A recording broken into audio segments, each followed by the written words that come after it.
What's going on, everybody? This is the Blockchain Backer, bringing you the latest cryptocurrency news and analysis. Today, we're going to be talking about the Bitcoin price chart after the crypto market has had a decent rally here for these last few days after the extremely volatile Monday that we had, which rivaled that of C19 and the great financial crisis. And one of the things that probably everybody is talking about is with XRP and Ripple, as finally we do have the remedies ruling from Judge Torres and the conclusion of the SEC versus Ripple case, in which Ripple was ordered to pay a $125 million fine, far less than the requests of the SEC of $2 billion, which has been perceived as an ultimate victory. There's been a lot of wording out of both sides, giving people hope that there's not going to be an appeal. For those who have been around the whole time since December of 2020, when this whole ordeal began, can you believe it? It is now August of 2024. 3 years and 8 months of dealing with this.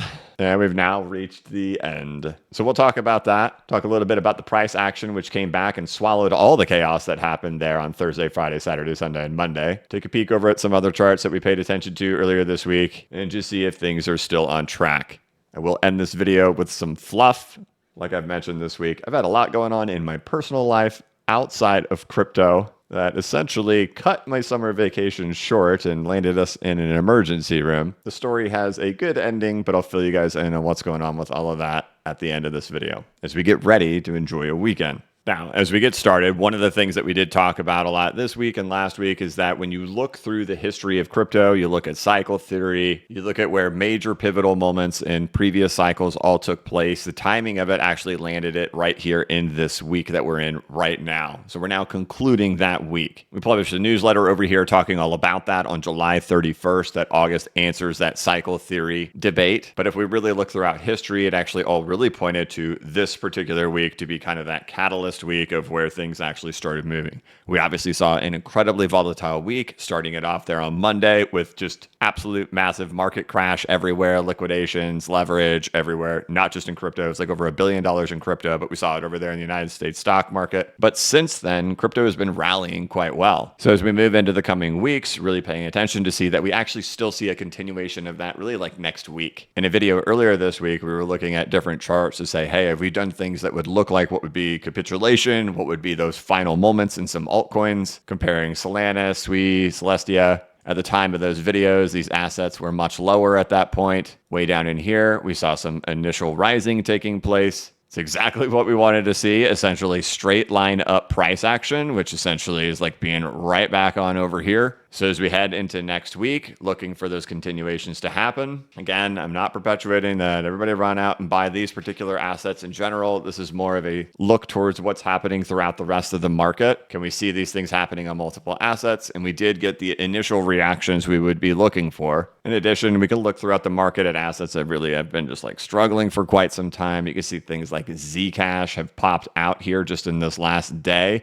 above prices that we haven't seen since May of 2023. So really like a 1.5 year pop happening right in here after what really looks like a fully completed crashing structure happening in here with all the waves. 1, 2, 3, 4, 1, 2, 3, 4, 5 rolls back up. Final capitulation there in July. Now prices are starting to move back up. So we want to see a continuation of this, not just here in Zcash or in any of these things, but really throughout the whole market. Of course, one thing that was incredibly fascinating was what happened with XRP this week with the remedies ruling taking place. A lot of predictions had stated that it would happen there in July, that we would end up having those rulings. I had said, I'm going to bet that it's actually going to happen on August 5th. While I'm not privy to any information, and I do not in any way think that I have a better feel on any of those types of events than any of the lawyers in this space who do a phenomenal job covering this, I am also a believer in magical unicorn, fairy dust, puppet masters pulling the puppet strings, God, or simulation, and that a lot of times things just happen when they're supposed to happen. If you remember, we actually ended up having the completion of the actual case happen right back in here, which was within like a 2-week period of when the chart said we would.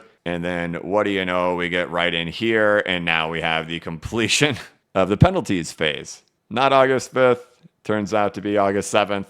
But again, the magic strikes. As for price action, firing right back up to the top of this range. This is really also a monthly resistance level that sits right here for XRP at these areas of about 64 cents. It is really just consistently kind of struggled here at this point as support levels, as resistance levels in here. And you can see us getting back into these areas. There just seems to be a tremendous amount of resistance sitting right here.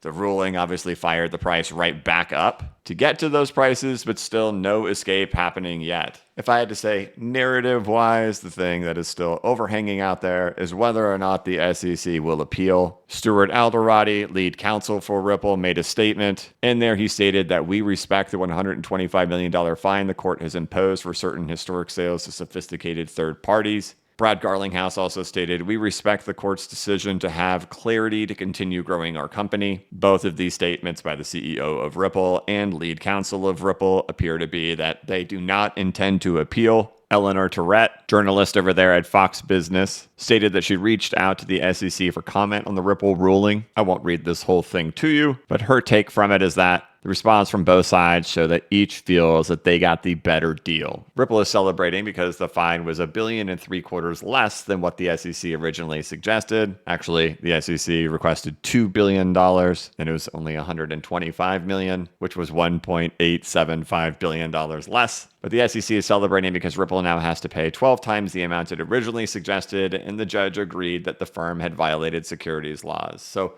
both sides feel like they got a victory. She states that based on all of this, she feels that an appeal of the remedies ruling from either side is unlikely. However, that there could be an appeal of the July 2023 ruling now that the final judgment has been reached. The one thing everybody is waiting for is it would sure be nice to see the SEC do a victory lap.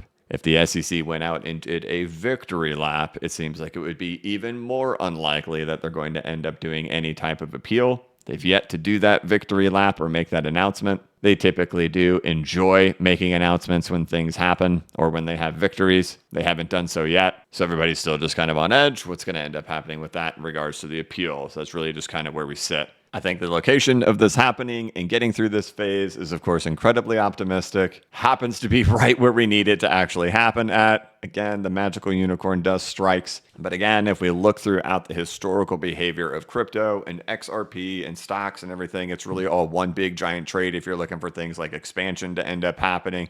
So I still think we likely need to see a lot of this action still continue to play out. Fortunately, these kind of first initial signs showing up have started to make themselves present. I don't know if you looked at the board yesterday. It was just a plethora of green throughout the cryptocurrency market, really swallowing back a lot of that price action that took place just back on Monday. Really taking back a couple of weeks on some of these things. Even Bitcoin was able to get back through those levels, which of course was nail biting in there to see that happening. So can this thing just kind of settle out for a little while? We've got a couple of good early signs happening in here, but really still going to be looking for more follow through and continuation to happen next week to see this thing really continue to gain more momentum and see a dynamic shift happen throughout the market. And then of course, somehow, some way, something wake up over here in the United States stock market. Otherwise, the price action that we saw happen over there on Bitcoin up until this point, a perfect nail somehow, some way. It still just continues to do this whole thing. Again, the month of August is a huge month for crypto on any type of a historical viewpoint, whether you're looking at fractals, timing, Fourier cycles, whatever you want to believe in.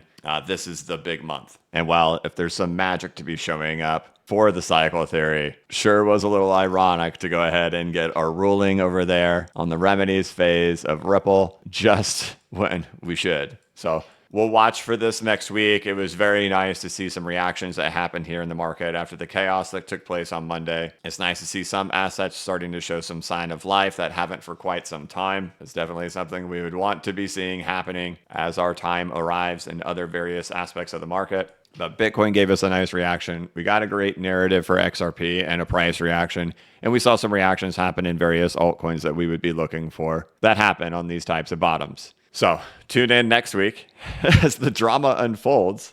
And hopefully we can get some actual legitimate breakouts to take place. As we've definitely seen some strong reactions, now we just need some follow through. But overall, great reaction so far. So, all right, it's Friday. We're going to head into the weekend. I like to take the weekends off, so this will be the last video of the week. I'll spend really the rest of this video actually talking about what's been going on in my world. So anybody tuning in for crypto content, this was probably the end of your watching journey on this video. Of Of course, if you'd like to see more about that with how important August is in regards to cycle theory, there is a newsletter over here on blockchainbacker.substack.com that you can check out. I do audio record all of these, and we really go into depth on that. You, of course, get access to all the past newsletters as well, and all of them I do personally audio record. But time for some Friday fluff.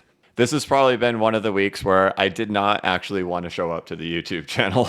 And there have been those weeks before, probably when I've had C19 or I've had the flu, or even times where price action is so utterly terrible, like during the Luna collapse, where you just kind of want to crawl into a corner and cry. But it actually wasn't price action that was driving that emotion of really wanting to kind of have a step away for just a minute. However, the price action was so chaotic in the cryptocurrency market, I didn't feel that I really had a choice, that I needed to actually show up, because I do pride myself on the fact that I always show up. It doesn't matter how bad things are, how good things are, how sick I am, or what's going on in my personal life. I show up to the channel no matter what's going on. And a lot of times we talk about like emotions in this market and emotional management. But sometimes there's things that also go on in our personal lives that kind of add that kind of compounding effect of what like markets can do on top of like and things that are actually happening in our personal lives that impact us on an emotional level. And sometimes it is better to just kind of not look at it for a couple of days if you're kind of going through some stuff. Unfortunately, this story does end positively, but it's going to have a little bit of a gruesome moment to it. But I'll kind of tell you a story of what happened to me over the course of the last week. If you recall, last Thursday, I'd put out a video pretty early in the morning. We had just had the Fed meeting there on Wednesday. Price action was very volatile. Released the video there Thursday morning. Stated that I would be off on Friday because really I was going to go have my last summer vacation of the season. Releasing the video there on Thursday morning, and then we were heading out of town. So I released the video. Off and away we all went. The whole family packed up into the car, and out of town we headed. By late that afternoon, we had finally arrived at our destination. And like any type of wholesome family vacation, it all started off like it normally should. We actually met with some other people, with some other kids. So my kids would have kids to play with. And it really started off kind of perfectly. There on Thursday afternoon, we did a bunch of swimming, ordered some pizzas. We all ate the pizzas out there next to the pool. We had popsicles. The kids were asking for fruit snacks. Like, okay, you can have a fruit snack. Hey, can I have another fruit snack? Okay, fine, you can have another fruit snack. Can I have another one? No, you can't have another one, kid. Come on. We wrap up the pizza. We wrap up the pool. Everybody heads inside, and my kids go upstairs and start to play. We've now been at our destination for about 2.5 hours, maybe 3 hours there on Thursday. And then one of the little girls comes downstairs and says that my son has hurt his arm. And about 5 seconds behind that little girl comes my son walking down the stairs. He's not crying, but you can see in his face something is terribly wrong. And he's saying, I need a Band-Aid. I need a Band-Aid. But there's no physical wound showing up. However, his arm is dangling on the side of him. Not supporting it, not lifting it, not moving it. I immediately jump off of the couch and I run over to my son to look at him. And some of the adults are starting to say, he may have broken his arm. And I reach down to say, what's going on, buddy? And I grab his arm, and his forearm folds in my hand. Mind you, we've just traveled all day on Thursday. We've gotten to our destination. We've been there about 2.5 to 3 hours. And now suddenly my son can't move his arm. And when you move it, the forearm bends, and it became very apparent that we needed to take him to the emergency room right away. We loaded him up into the car and scooted off to the emergency room while we are on our first day of vacation. I'm going to show an x-ray here in just a second, and so it's going to be a little gruesome. If that's not your thing, if you don't want to see that, I do suggest that you turn your head away when I do post it. I'll count down to when I'm showing it, and then I'll tell you when it's off the screen. So here we are. We've gone on vacation. We've been there for a couple of hours. It's been a perfect afternoon. Suddenly my son has come downstairs. Something's wrong with his arm. We rush off to the emergency room. We tell them we think it's broken. They do an x-ray, and here's what the x-ray shows. And I'm going to put it on the screen right now. So here we go. 3, 2, 1. This is his forearm. And immediately we got to see how bad it really was. And it wasn't a surprise because when we were putting him into the car, we were bringing him in, just his forearm constantly kind of folded in the middle. Okay, so I've now taken the x-ray off the screen so you're safe to look back. But at that point, it became very apparent they were going to have to set the bone back into place while we were there. Mind you, this guy's a little dude, right? So this is not some, 100-pound bro. My son is less than 45 pounds, so he's a little guy. They're going to have to sedate him. They're going to have to put him under, and they're going to have to reset the bone. So my son gets all wired up for the procedure to happen. Many of you remember Hoo Hoo with my daughter, the stuffed owl. My son also has Lulu, another stuffed owl. Lulu is there to go on the journey with him, and they sedate him and put him under to reset the bones in his arm. So we all stayed there in the room with him while they were sedating him and putting him to sleep. Once he was asleep, we did all walk out of the room, and they all closed the door. 7 doctors and nurses and anesthesiologists all stayed in there as they were ready to do the procedure, and we all had to stand on the outside of the door. And this is where things get a little bit traumatic at the same time, because as we step outside the door and we're waiting for this procedure to end, because it should only take a few minutes for it to end up happening, suddenly we do hear my son screaming bloody murder inside there. Mind you, when we walked out of the room, he was asleep, knocked out from the anesthesia. Suddenly, he's screaming bloody murder, and it became very apparent that as they were resetting his arm, he woke up.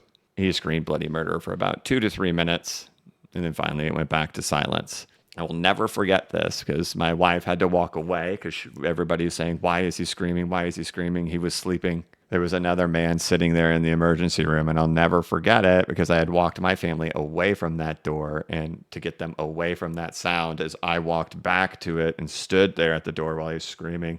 And I'll never forget, there's this other guy sitting there in the hallway. And I don't know if he was there for somebody else or why he was there.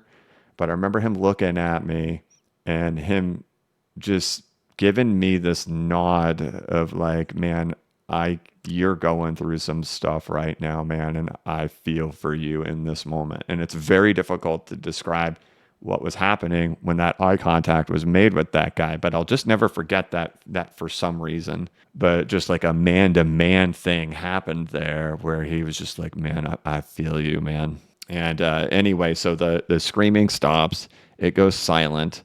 Several minutes pass by. And then finally the doors open back up. And what do you know? The procedure is done. And then they tell us everything worked out fine. He's passed out, he's sleeping, but little homie, he's got his sling on, he's got his arm wrapped up, and hey, we made it. He eventually wakes up after us being in the room for about 5 minutes, and then it's time for us to go ahead and do some other x-rays. So now comes the question of how well did they set it? Is everything going to be okay? Is this going to require surgery? Is this going to be able just to be left the way it is? And so then we go ahead and we do the x-rays. So I'm about to show these now. This is what it looks like after it was set. They're going on the screen in 3, 2, 1. There you have it. Much better than it had looked just a few minutes prior. Again, let me show you the old one again here real quick. 3, 2, 1. Looking pretty rough right there. Now back to the one after it's been set. Looking quite a bit better. However, here it is from another angle, and this is now what we are dealt with. And what we're left with is it's now time to leave the emergency room and wonder, is that good enough? Is that going to be okay if that ends up getting left like that? Okay, all x-rays are off the screen now. So now it's time to leave the emergency room. When we entered, it was still daytime, but now it's pretty much the middle of the night. My son is completely shocked to see that it's nighttime. And now it's time to meet back up with the family that we were with on our vacation. And again, here we are. It's still day 1. Now it's time to start figuring out what are we going to do about the rest of this vacation, as it's still just Thursday night. The next morning rolls around. We go ahead and call the primary care physician to go ahead and schedule an appointment and to get a referral for an orthopedic surgeon for when we do get back home. We spent all day Friday really discussing it. How are we going to handle this? Is he okay to travel at this time with the state that he's in right now? Mind you, he's not in a hard cast. He's just in a splint and a soft cast with a sling. He doesn't have anything permanent going on here in regards to protection for his arm. But we do make that decision there on Friday that we are going to cut the vacation short and we are going to go ahead and head home Saturday morning. So we do. Now, at this state, he's actually doing quite well. He's actually acting really just like himself, which was kind of frustrating for us as parents, both good and bad, kind of like a catch-22. You definitely wouldn't want to see your child in a state where like they're lethargic, they're crying because they're in pain, they're complaining because they're in pain. I'm telling you, once this kid got this splint on and once he left the emergency room, he acted like really nothing had happened. His demeanor was fantastic. And the problem we were having is that my son is incredibly wild and he's a daredevil. And it's no surprise this happened. You may be wondering, how did all this happen? Guess what? Two monkeys jumping on a bed, one falls off, breaks his arm. But the behavior doesn't change even after this. He's still just as wild. He wants to run around, he wants to jump on couches, he wants to play. Nothing has changed with this kid after this incident has happened and once he has a splint on. But as parents, we know he is just a fragile toothpick. All that has to happen is him trip and fall, even the remotely smallest amount, and this could cause major problems. And of course, that big concern of looking at those x-rays and saying, hey, look, that's still not perfectly aligned. There's this very real chance that he's going to have to be put under and he's going to have surgery. So we get home Saturday, and this is kind of where we're at. We're upset. One, our son has been seriously injured, and we don't know if he's going to end up having surgery. And we haven't seen our primary care physician yet, nor have we seen an orthopedic surgeon at this point on Saturday or Sunday. Two, our son is still as wild as he can be, so we're still having to constantly check him and say, son, chill out. Son, stop. Three, our vacation is ended, right? Summer vacation's over. Didn't happen. Day one, went absolutely nuts and we had to come home. And when a vacation is supposed to be kind of like that mental reset, it's as if we were in a worse place mentally than we were before we started the vacation. Because not only is the whole event traumatizing, like I mentioned, we witnessed him wake up in the middle of the procedure and scream bloody murder in pain at the same time. So then cue Monday. The big sell-off happens over there in the United States stock market, global markets, precious metals, crypto, everything. And we still haven't seen a primary care physician or an orthopedic surgeon yet for my son. If you recall Monday, I had a video released before the markets even opened. And mentally, I'm there not knowing if my son is going to be having any type of surgery or the impacts of what this will be for his arm. Everyone that we're showing these x-rays to is telling us don't be surprised if he has to have surgery, whether it's friends, family, or even people that we know that work in the medical field. Don't be surprised that he has to have surgery. We go in and see his primary care on Monday. We're able to schedule an appointment to see an orthopedic surgeon over there on Wednesday. And Wednesday afternoon, we finally get my son in to see an orthopedic surgeon 6 days after he has broken his arm. Fortunately, we were kind of mentally prepared for that because the emergency room told us we probably wouldn't get seen until the end of the week. So we actually got in a couple of days earlier than even they expected that we would be able to. But Wednesday afternoon, we finally got in to see an orthopedic surgeon. And as we're sitting there in the waiting room, waiting for us to go back, knowing that we're going to do x-rays again, I'm sitting there with my son in the waiting room, and I decide to pull out my phone. And I see that this had actually happened over there on the XRP price chart. And I get over there to Twitter and I'm looking around and I'm not really seeing anything. And then I'm noticing all of this happening over there on the price chart. And sure enough, while I'm there in the waiting room for the orthopedic surgeon, the Ripple case comes to a conclusion. We get shifted over, we get sat into one of those private rooms as we wait for the doctor to come in. They order more x-rays to go look at it and see how it's looking now. As we were waiting, I send out these very brief tweets. I didn't have much to say except to say, the end, onward, here we go. Because I'm personally going through my own life battle in this exact moment that this is actually happening. And this, of course, is absolutely fantastic news, right? But I'm going through my own personal battle in the heat of this exact moment at the orthopedic surgeon. The doctor calls us to go get new x-rays done. So me and my son walk back into the x-ray room. I help him get all set up, which I did the same thing when he was getting x-rays when we were out of town. So I've now gotten like 30 x-rays done on my arms from holding him. But here you go. I'm going to show you the x-rays now. 3, 2, 1. Here's the view from the top. Looking pretty okay. Here's the view from the side. A little bit more off, kind of like we had seen already when we were in the emergency room. But still, way better than what it looked like in the beginning. Okay, x-rays are off the screen. So, all right, we've gotten the x-rays now. We're back into the orthopedic surgeon room, our own personal room, waiting for the doctor to come in and tell us what the verdict is going to be in regards to what's going to happen to my son. Still very worried he's going to end up having some surgery. Mind you, we've just now gotten the Ripple ruling. The price of XRP is running up, but none of that really matters as much as what's about to be delivered to me by this doctor. And mind you, if you remember, if you're listening to Markets in the Morning, I still had not seen the orthopedic surgeon yet. I hadn't told you guys what was going on, but we still hadn't seen the orthopedic surgeon. I didn't know if my son was going to be having surgery after the big traumatic event that we had had. Markets in the Morning was Wednesday. Here we are Wednesday afternoon. It's also why I didn't want to fill you in on what was going on, because I just didn't know what was going to happen. The doctor comes in. The doctor pulls up the x-rays on the screen, starts talking to us about it. Can't remember all the things that they said, but I remember very clearly repeating back to the doctor of saying, so what you're telling me is that we're just going to put a hard cast on him and everything is going to grow back okay, and we don't have to have surgery. And the doctor says, yes, that's what I'm telling you. The doctor then goes on to explain all the details of how kids grow back incredibly well, and that if this was me as an adult and this is what my arm looked like, we'd be rushing over to the hospital and we'd be doing surgery immediately. But with kids, it's totally different. This stuff grows back and it grows back stronger than ever, and it's all just kind of crazy how it all works with children. But then we proceed to move over to the cast room. My son finally gets a hard cast on 6 days after the incident happens, and we're able to leave the orthopedic surgeon without surgery. And now my son finally has his arm protected from himself, because the dude is absolutely nuts and won't sit still for half of a second.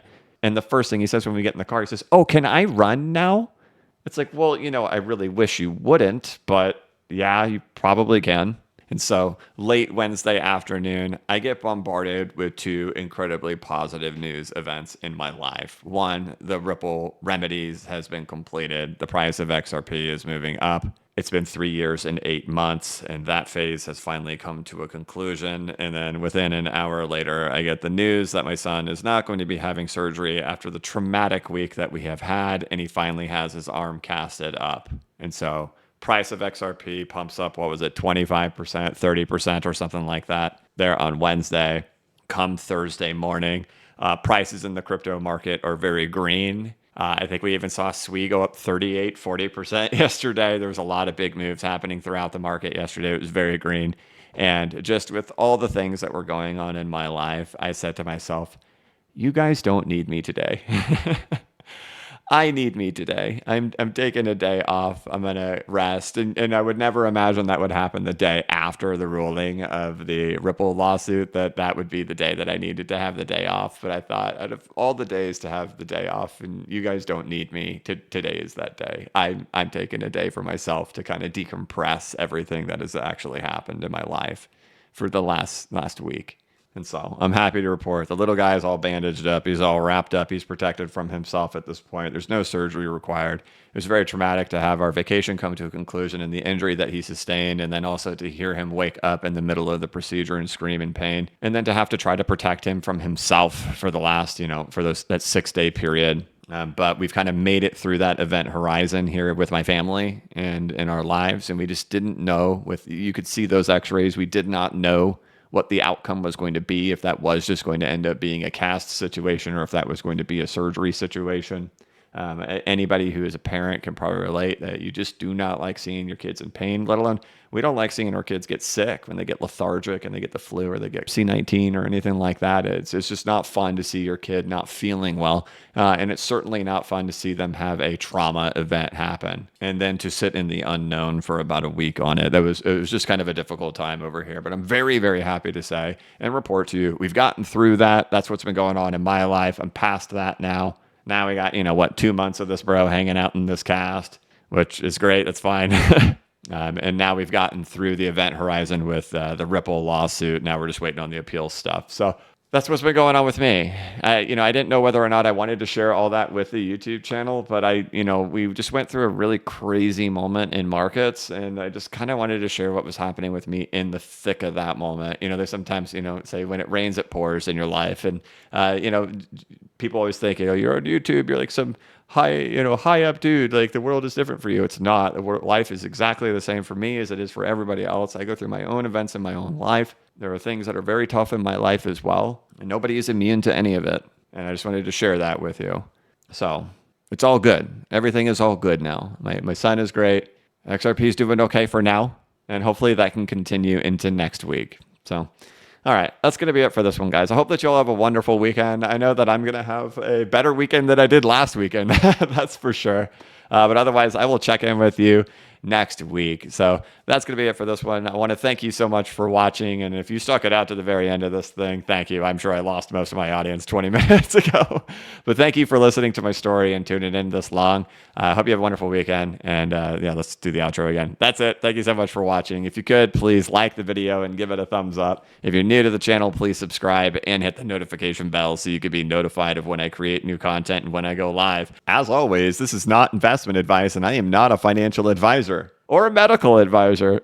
But if you ever need to pick me up or a little bit of reassurance, just remember that the blockchain backers got your back. Have a good one.